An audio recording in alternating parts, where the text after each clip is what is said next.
Hello बच्चों, SKM online classes में आपका स्वागत है।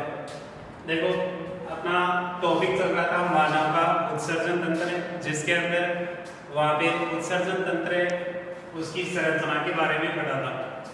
इसके बाद में अपना टॉपिक है यहाँ पे उत्सर्जन तंत्र के अंदर ही आता है नेफ्रॉन की संरचना। देखो, नेफ्रॉन किसे कहते हैं?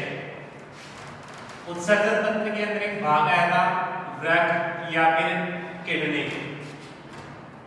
नेफ्रॉन वृक्क की संरचनात्मक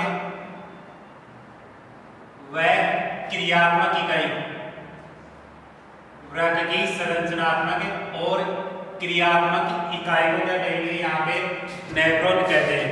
देखो, वृक्क की संरचनात्मक व क्रियात्मक इकाई को नेफ्रॉन कहते हैं। देखो, मानव के अंदर जो यूरिन का फॉर्मेशन होता है या फिर मूत्र का निर्माण होता है, वो कहाँ पे होता है? वृक्क के अंदर। मानव में मूत्र का निर्माण या फिर यूरिन का निर्माण वृक्क के अंदर होता है और वृक्क का एक भाग आता है नेफ्रॉन। वृक्क का एक भाग आता है नेफ्रॉन। नेफ्रॉन के अंदर यहाँ पे जो यूरिन होती है उसका फॉर्मेशन होता है। अब देखो, संरचनात्मक व क्रियात्मक, यानी कि वृक्क की जो संरचना है ये भी किससे निर्मित है? नेफ्रॉन से। और क्रियात्मक मतलब जो कार्य होते हैं वृक्क के, ये भी किसके द्वारा संपन्न किए जाते हैं? नेफ्रॉन के द्वारा किए जाते हैं। इसलिए नेफ्रॉन को यहाँ पर वृक्क की संरचनात्मक और क्रियात्मक इकाई के नाम से जाना जाता है। अब देखना, नेफ्रॉन की संरचना। देखो, नेफ्रॉन की जो संरचना है, इसकी संरचना के कुछ एक भाग है, जिसमें पहला आता है मेलमिकी काय। पहला आता है इसके अंदर मेलमिकी काय। दूसरा आता है इसमें समीपस्थ कुंडलित नलिका। नंबर 3 आता है इसमें हेनले का ट्यूब। और 4 आता है इसमें दूरस्थ कुंडलित नलिका। नंबर 5 आता है इसमें संग्रहण नलिका। देखो, जो नेफ्रॉन है इसकी संरचना के अंदर भाग आते हैं मेलमिकी काय, समीपस्थ कुंडलित नलिका, हेनले का लोब, दूरस्थ कुंडलित नलिका और संग्रहण नलिका। जो मेलमिकी काय है, इसे पुनः 2 भागों के अंदर डिवाइड किया गया है। एक तो होता है ग्लोमेरुलस और एक होता है बोमेन संपुट। देखो, मेलमिकी काय को पुनः 2 भागों के अंदर डिवाइड किया गया है। एक होता है ग्लोमेरुलस और दूसरा होता है बोमेन संपुट। देखना, डायग्राम के अंदर प्याले नुमा जो संरचना है ये तो क्या कहलाती है? बोमेन संपुट कहलाती है।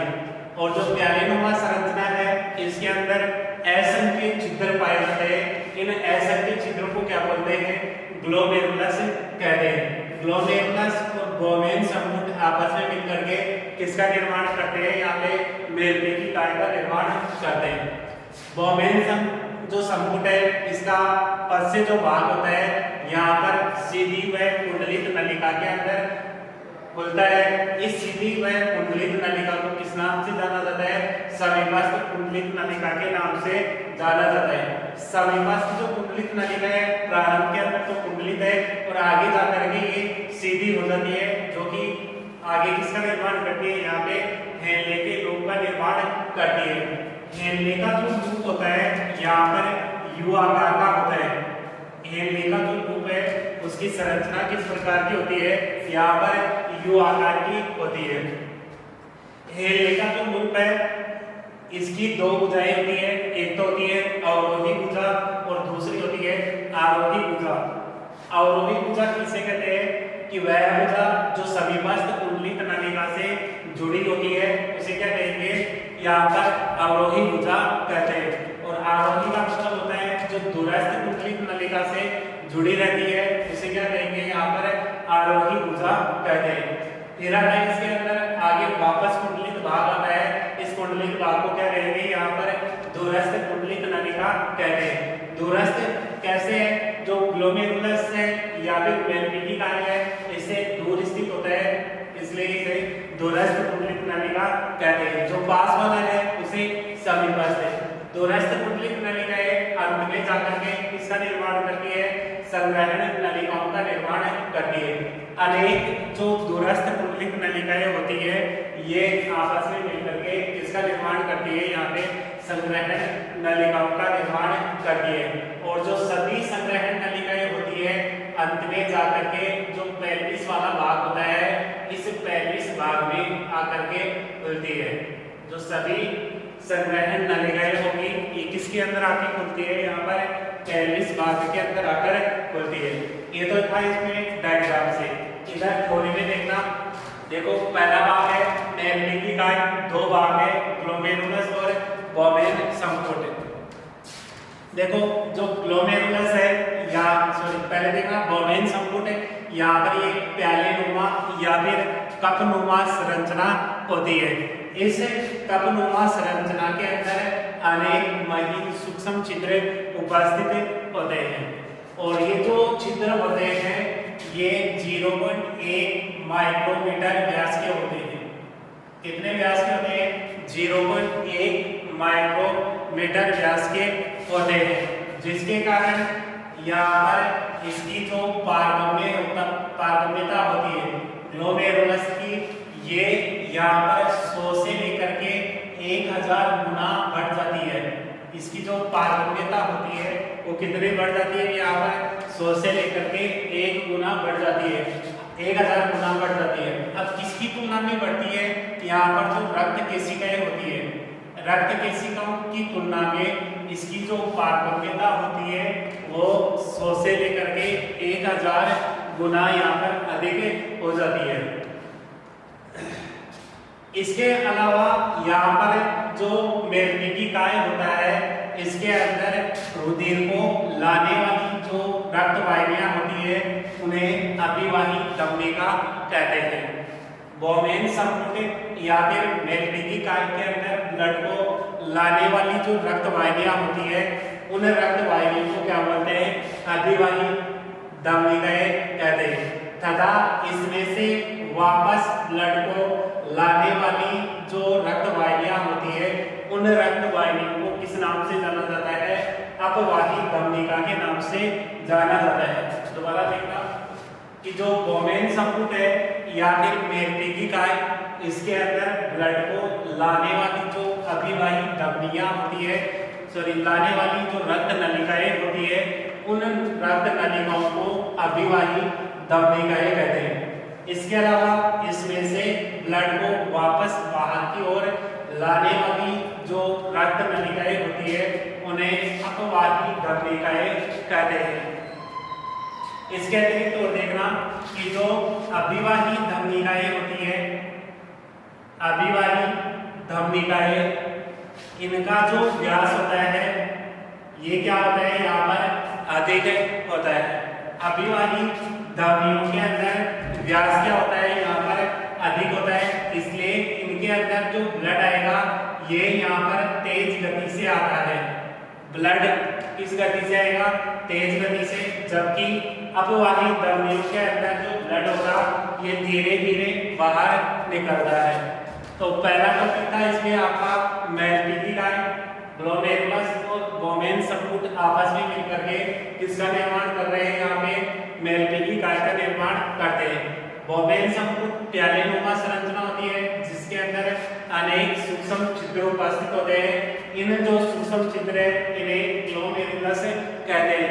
ये छिद्र इनका व्यास होता है 0.1 से 0.1 माइक्रोमीटर व्यास होता है और ये जो छिद्र होते हैं इन छिद्रों के कारण यहाँ पर ग्लोमेरुलस की जो पारगम्यता होती है ये रक्त केशिकाओं की तुलना में 100 से लेकर के 1000 गुना अधिक होती है।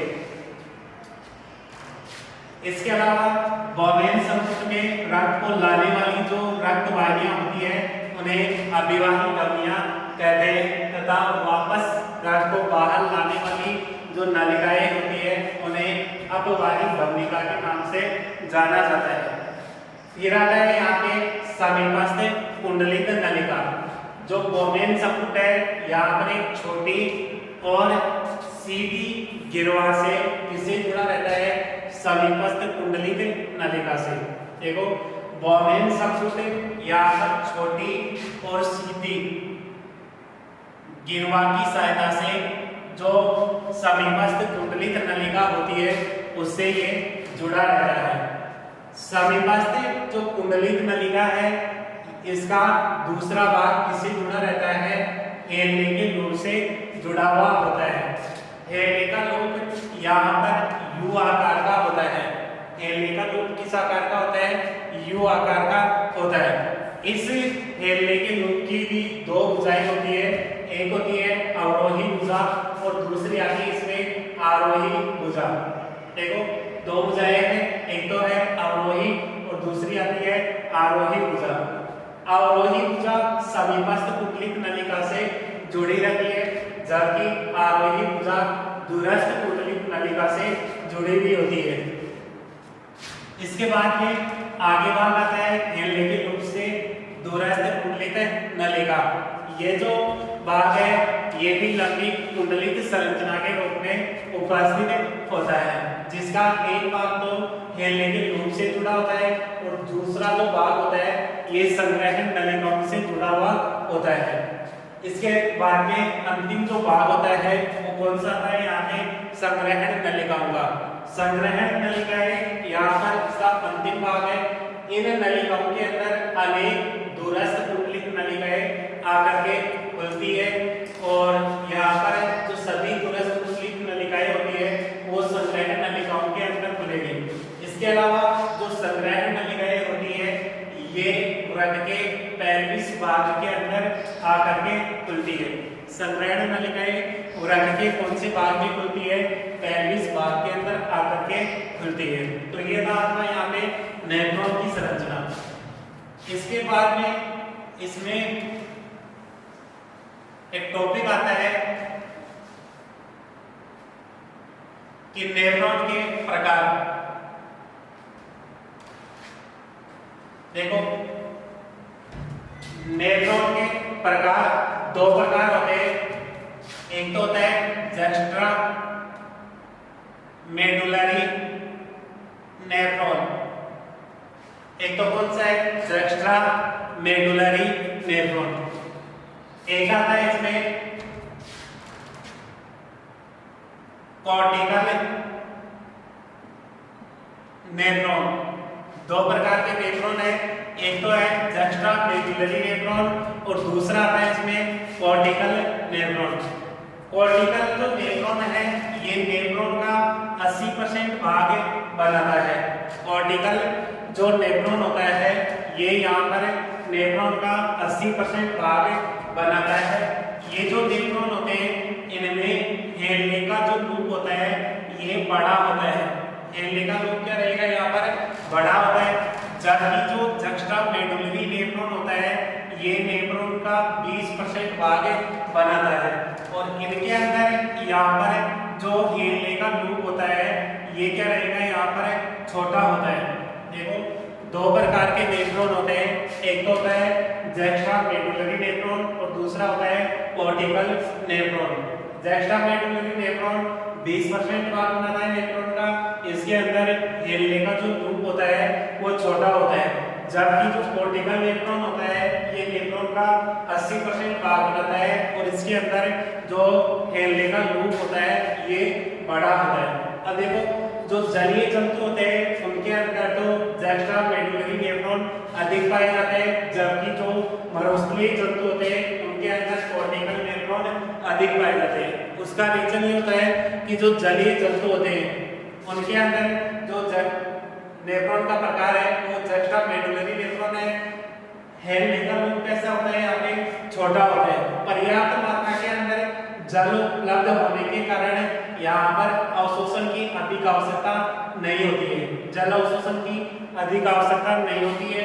जबकि जो मरुस्थलीय क्षेत्रों के अंदर पाए जाने वाले जंतु होते हैं उनके अंदर हेलने का लूप बड़ा होता है, क्योंकि मरुस्थलीय क्षेत्रों के अंदर जल का अभाव होता है। तो वहाँ पर ये जो जंतु होते हैं उनके अंदर ये अनुकूलन होता है कि बड़ा है क्योंकि वो वहाँ पर अधिक मात्रा के अंदर जो यूरिन होता है उसमें से जल को अवशोषित करते हैं। तो ये था आपका नेफ्रॉन की संरचना। अब आता है आपका यहाँ पे नेफ्रॉन की क्रियाविधि। नेफ्रॉन की क्रियाविधि कि नेफ्रॉन किस प्रकार से कार्य करता है। देखो, नेफ्रॉन की जो क्रियाविधि है इसे भी 3 भागों के अंदर डिवाइड किया गया है। पहला आता है इसमें परानिस्यंदन,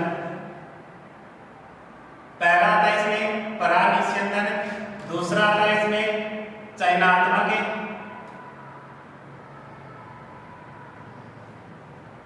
पुनः अवशोषण, और तीसरा आता है इसमें श्रावण।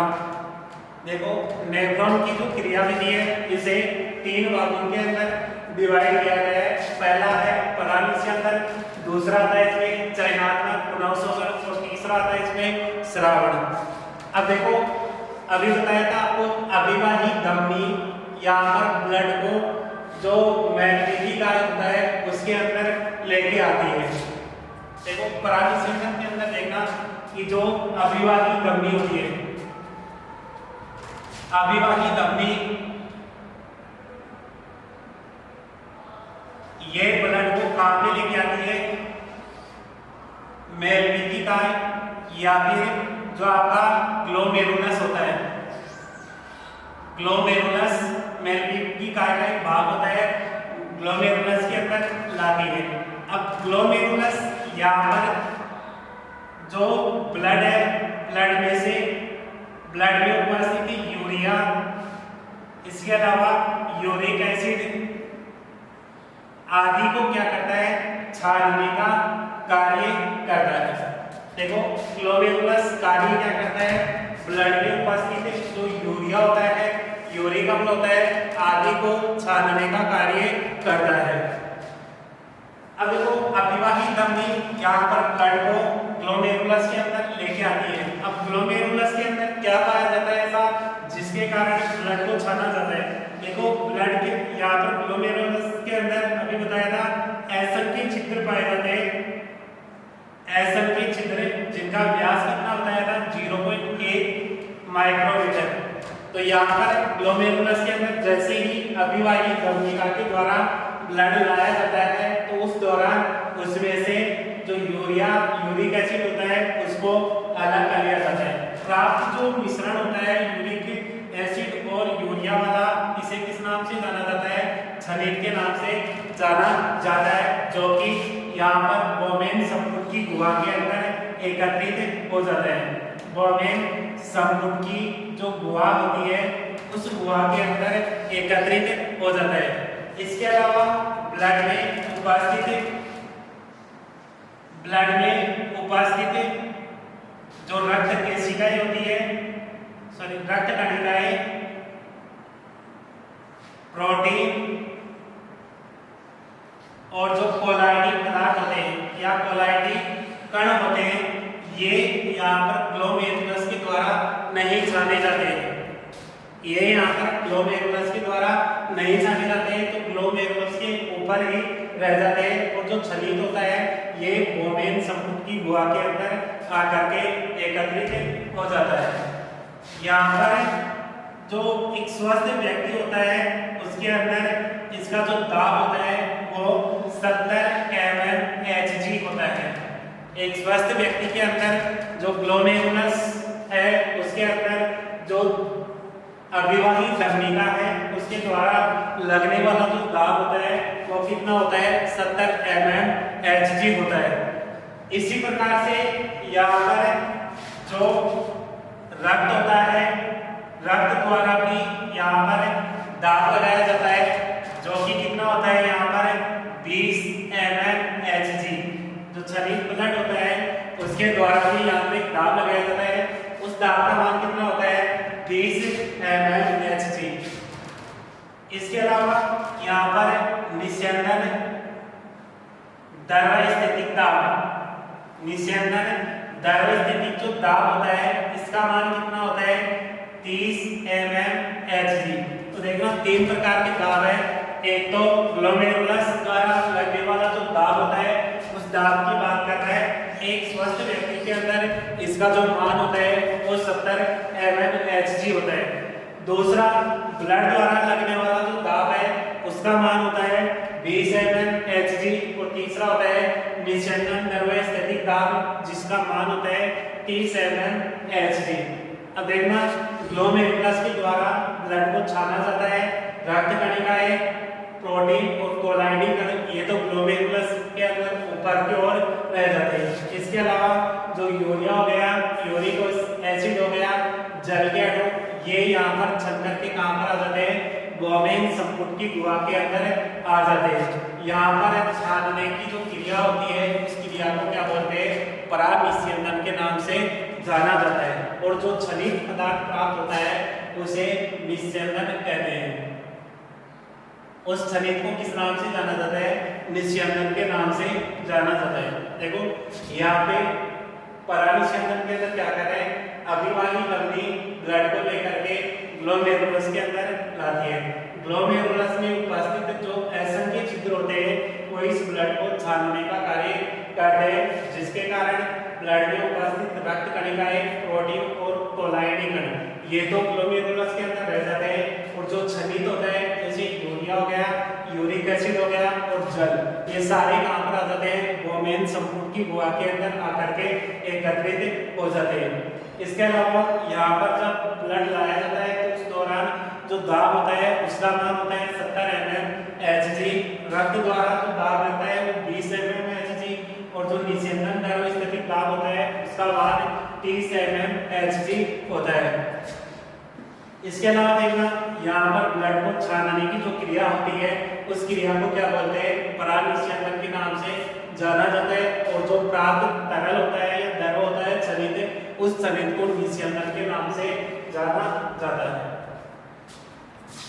आगे इसमें आता है यहाँ पे पहला था परागनिस्यंदन।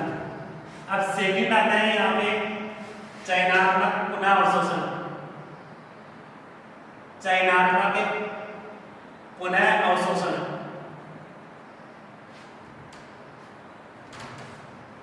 अब देखो चयनात्मक पुनः अवशोषण कहाँ पे होगा। चयनात्मक पुनः अवशोषण की क्रिया यहाँ पर समीपस्थ कुंडलित नलिका में, इसके अलावा हेनले के रूप में, इसके अलावा दूरस्थ कुंडलित नलिका में और संग्रहण नलिका में।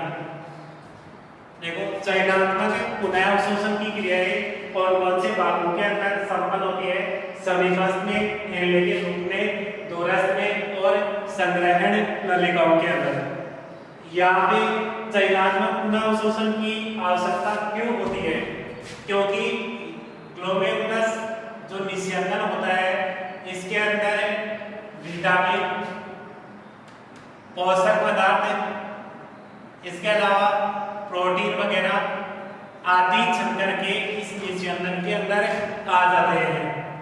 और ये जो पदार्थ होते हैं इनको यहाँ पर पुनः अवशोषित करने की जो क्रिया होती है उस क्रिया को चयनात्मक पुनः अवशोषण कहते हैं। देखो जब ब्लड को छाना जाता है तो उसमें से 95% जो जल होता है वो छन करके बोमेन संपुट की गुहा के अंदर आ जाता है, लेकिन उसमें से 0.8% जो जल होता है ये मूत्र के रूप में बाहर निष्कासित किया जाता है। देखो अधिकांश जल को वहां पे छान लिया जाता है, लेकिन जल का क्या हो जाता है वहां पे पुनः अवशोषण हो जाता है। जैसे 95% जो जल है उसका अवशोषण हो रहा है, लेकिन उसमें से 0.8% जो जल है वही क्या कर रहा है, यहाँ पे मूत्र का निर्माण कर रहा है।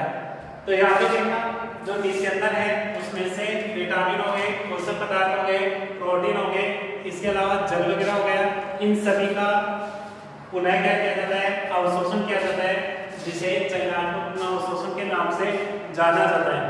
चयनात्मक पुनः अवशोषण की क्रिया समीपस्थ कुंडलित नलिका में, हेनले के रूप में, दूरस्थ कुंडलित नलिका में और संग्रहण नलिका के अंदर संपन्न होती है। अब देखना सबसे पहले क्या होता है कि जो परागनिषेचन की जो क्रिया थी उसके फलस्वरूप जो चलिता एक काकर पहुंच रहा था गोमेन संपुट की गुहा के अंदर प्रवेश करता है। अब यहाँ पे प्रवेश करने के पश्चात सबसे पहले ये कहाँ पर जाता है, समीपस्थ कुंडलित नलिका के अंदर प्रवेश करता है। अब इस समीपस्थ कुंडलित नलिका के अंदर, समीपस्थ कुंडलित नलिका के द्वारा जो H+ आयन है और जो अमोनिया है उसको क्या कर लिया जाता है, अवशोषित कर लिया जाता है। इसके अलावा जो निस्यंदन है उसमें से HCO3, NaCl, जल और जो पोटेशियम आयन है उनको बाहर की ओर निष्कासित कर दिया जाता है। देखो छोटी सी चीज है कि जो समीपस्थ कुंडलित नलिका है इसके अंदर किसका तो अवशोषण हो रहा है, जल का और अमोनिया, सॉरी जो हाइड्रोजन आयन है उसका और अमोनिया का अवशोषण हो रहा है। इसके अलावा इसमें से बाहर निष्कासित कौन से आयन हो रहे हैं, HCO3, NaCl, H2O और पोटेशियम आयन बाहर की ओर निष्कासित हो जाते हैं। इसके पश्चात आगे कहाँ पे पहुंचता है, हेनले के लूप के अंदर जो निस्यंदन होता है पहुंचेगा। यहाँ पर हेनले के लूप के अंदर जो अवरोही भुजा और आरोही भुजा है इन दोनों के अंदर अलग अलग प्रकार से क्या होता है, जो अवशोषण की क्रिया होती है पुनः अवशोषण होता है। जैसे जो अवरोही भुजा है उसके अंदर क्या होगा, यूरिया का तो क्या होता है यहाँ पर अवशोषण होता है और इसमें से जो जल के अणु होते हैं वो बाहर की ओर निष्कासित हो जाते हैं। इसी प्रकार से जो आरोही भुजा है उसमें क्या होगा, यहाँ पर NaCl के अणु बाहर निकलते हैं और यूरिया का क्या कर लेते हैं, यहाँ पर अवशोषण कर लेते हैं। देखो अंतर देखना, यहाँ पे जल को बाहर निष्कासित किया जा रहा है और यहाँ पर NaCl को। इसके अलावा आरोही व अवरोही दोनों भुजाओं के अंदर यूरिया का क्या किया जाता है, अवशोषण किया जाता है। इसके पश्चात जो मूत्र है वो कहाँ पर पहुंचता है, दूरस्थ कुंडलित नलिका के अंदर।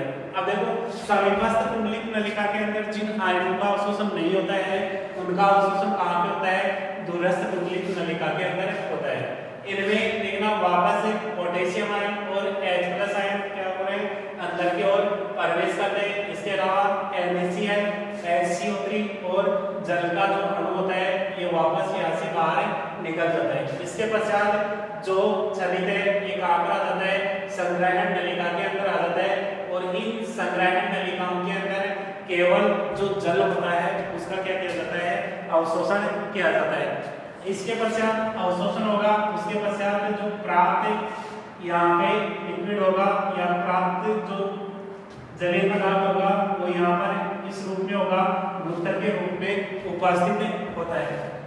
नंबर 3 आता है इसके अंदर श्रावण। अब देखो यहाँ पर जो संग्रहण नलिकाएं होती है उसके अंदर मूत्र को भेजा जाता है। इसके पश्चात ये जो मूत्र होता है पेल्विस भाग के अंदर स्थानांतरित किया जाता है। जो पेल्विस भाग होता है उसके अंदर स्थानांतरित किया जाता है। यहाँ पर जो पेल्विस वाला भाग है उसमें स्थानांतरित करने से पहले संग्रहण नलिकाओं में से जो जल के अणु होते हैं उनको क्या किया जाता है, अवशोषित किया जाता है। इसके अलावा यहाँ पर पेल्विस के अंदर भेजा जाता है। उस वक्त इस मूत्र के अंदर क्या उपस्थित होगा, यूरिया होगा। इसके अलावा यूरिक एसिड उपस्थित होता है। इसके अलावा कुछ खनिज क्रिस्टल यहाँ पे यूरिन के अंदर उपस्थित होते हैं। इन सभी का श्रावण पेल्विस के अंदर किया जाता है या फिर संग्रहण नलिकाओं से मूत्र को पेल्विस भाग के अंदर भेजने की जो क्रिया होती है उस क्रिया को क्या कहेंगे, श्रावण कहते हैं। इस प्रकार से नेफ्रॉन अपना कार्य करता है या फिर नेफ्रॉन की जो क्रिया विधि होगी वो संपन्न होती है। आज के लिए